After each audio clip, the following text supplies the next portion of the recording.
नमस्कार दोस्तों, आज की वीडियो के माध्यम से हम पिछले साल हुई पंजाब मास्टर कैडर की परीक्षा के प्रश्नों के बारे में चर्चा करेंगे। पहला प्रश्न है, मित्र बनकर धोखा देना किस मुहावरे का अर्थ है?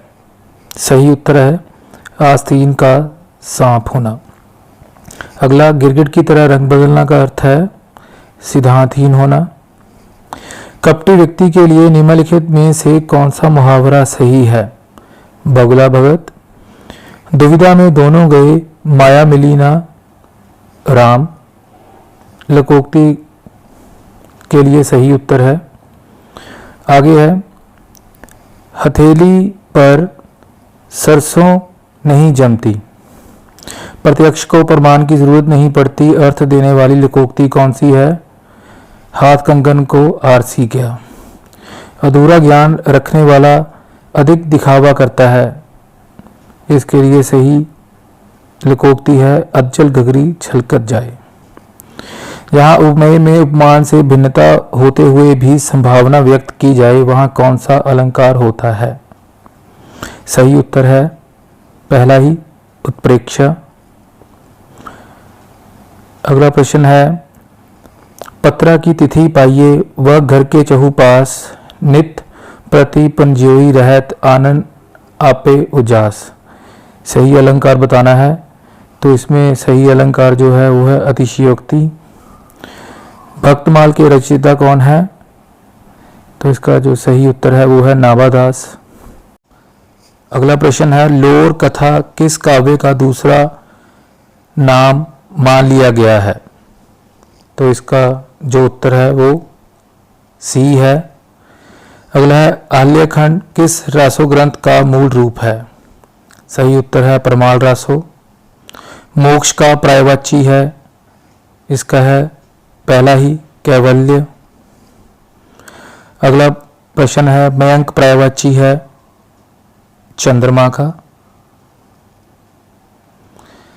अगला प्रश्न है, पक्षी, दांत और ब्राह्मण के लिए अनेकार्थी शब्द है। तो सही उत्तर जो है वो है द्विज। देवनागरी लिपि सुधार समिति में निम्नलिखित में से कौन संबंधित नहीं है?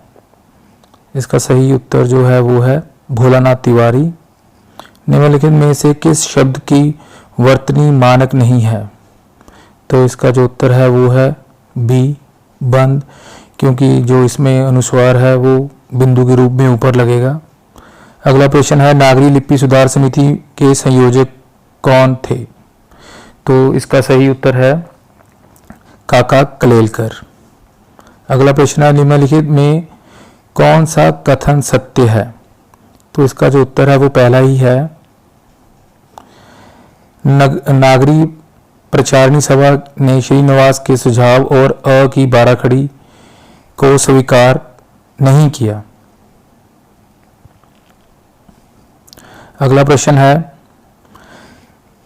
खड़ी पाई वाले व्यंजनों का संयुक्त रूप बनाया जाना चाहिए। इसका सही उत्तर जो है तीसरा है, खड़ी पाई हटाकर। आगे है, the modern vernacular literature of Hindustan में वर्णित कवियों की संख्या है। तो सही जो उत्तर है वो है 952। 84 वैष्णव की वार्ता के लेखक कौन है? सही उत्तर है गोकुलदास। हिंदी साहित्य का आलोचनात्मक इतिहास के लेखक हैं डॉक्टर रामकुमार वर्मा।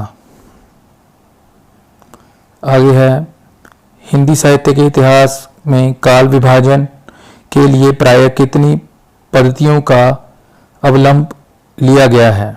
तो जो इसका सही उत्तर है वो है 4। जानने की इच्छा रखने वाले के लिए एक शब्द जिज्ञासु। आषाढ़ का एक दिन नाटक के रचनाकार हैं मोहन राकेश। आगे है, शिशु की भाववाचक संज्ञा है शैशव। वृद्ध की भाववाचक संज्ञा है, इसका जो उत्तर है वो पहला ही है ए। समुद्र की आग के लिए एक शब्द है बड़वा नल। आगे है, इतिहास का विशेषण है ऐतिहासिक। ऋषि का विशेषण है आर्ष।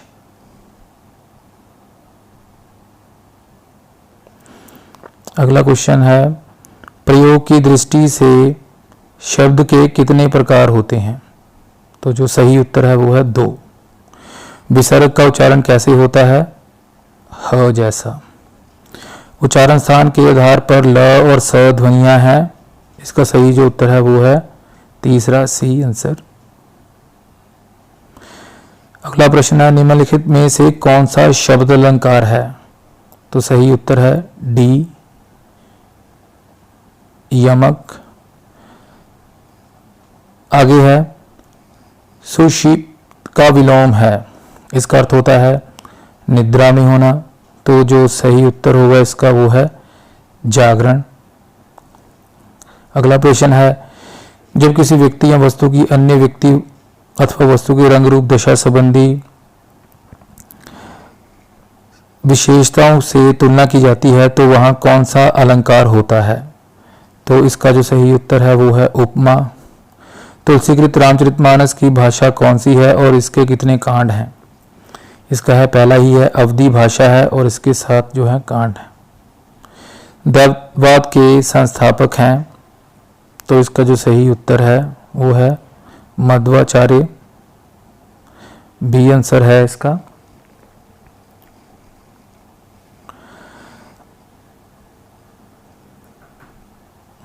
अगला प्रश्न है, अ के अनेकार्थी हैं।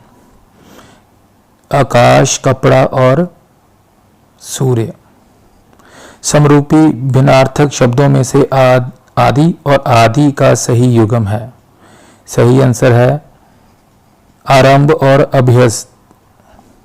समरूपी भिन्नार्थक शब्द जलद, जलज और जलद का सही युग्म है। जलद मतलब कमल और जलद मतलब बादल। तो सही जो उत्तर है वो है डी।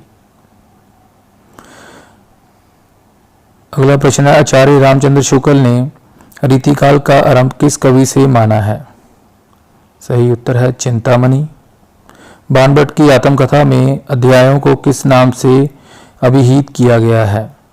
तो जो सही उत्तर जो है इसका बी है, उच्छ्वास। राहुल सकृत्यानंद ने हिंदी का प्रथम कवि किसे माना है? सही उत्तर जो है वो है दूसरा, सरहप्पा। अगला है, सिद्धों और नाथों की संख्या क्रमशः मानी जाती है 84 और 9। पृथ्वीराज रासो को पूर्णतया अप्रामाणिक मानने वाले चिंतक हैं गौरीशंकर हीराचंद ओझा। आगे है, खुमान रासो के रचयिता हैं। तो इसका जो सही उत्तर है वो है दलपति विजय। ऐसा कौन सा रासो ग्रंथ है जो अभी तक उपलब्ध नहीं हो सका? हमीर रासो। अगला है, निम्नलिखित में से कौन राम भक्त कवि नहीं है? तो जो इसका सही उत्तर है वो है श्री भट्ट।